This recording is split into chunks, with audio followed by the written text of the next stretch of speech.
Isinusulong ng DPWH ang pagkakaroon ng localized flood control master plan sa kada LGU sa Metro Manila para matugunan ang problema sa pagbaha.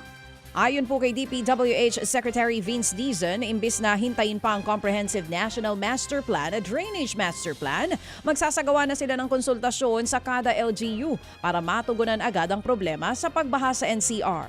Isa po sa ginamit na halimbawa ni Dizon ang direktang konsultasyon sa Navotas LGU, kaya mabilis daw naayos ang pumping stations at ang mga dike sa lungsod.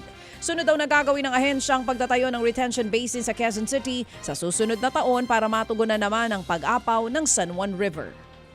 Samantala, naniniwala po si Senator Raffy Tulfo na dapat marepaso na ang batas ukol sa pagmamay-ari ng mga baril. Kasunod po yan ng mga kaso ng pamamaril sa ilang eskwelahan sa bansa. Ayon sa senador, dapat magkaroon ng mas mahigpit na parusa sa ilalim po yan ng batas, kung saan dapat makasuhan ng may-ari ng armas kapag nagamit ito sa maling paraan. Kinausap na rin daw ni Tulfo si Deputy Secretary Sonny Angara para paigtingin ang seguridad sa mga eskwelahan kasunod ng nangyaring pamamaril sa Zamboanga.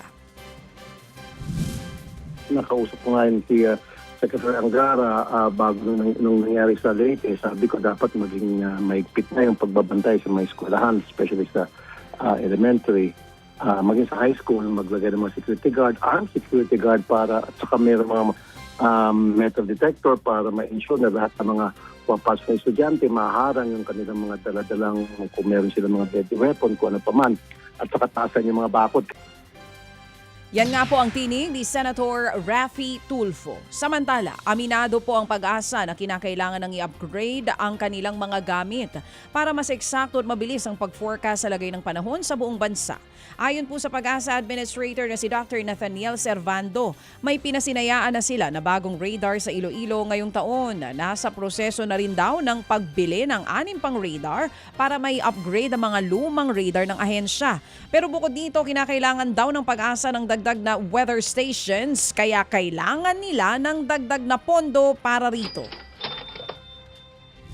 We're trying to explore the potentials of artificial intelligence para ma-improve lalo ang forecast namin.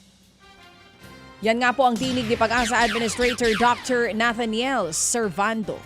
Mga kapatid, patuloy po kayong tumutok sa 105.9 True FM para sa totoong balita, impormasyon, music and entertainment. Mag-subscribe sa aming YouTube channel at podcast at sundan nyo kami sa Facebook, Instagram, X at TikTok sa True Network PH.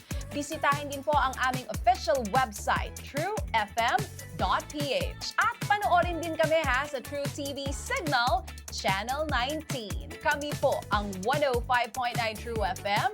Laging true sa'yo, kapatid.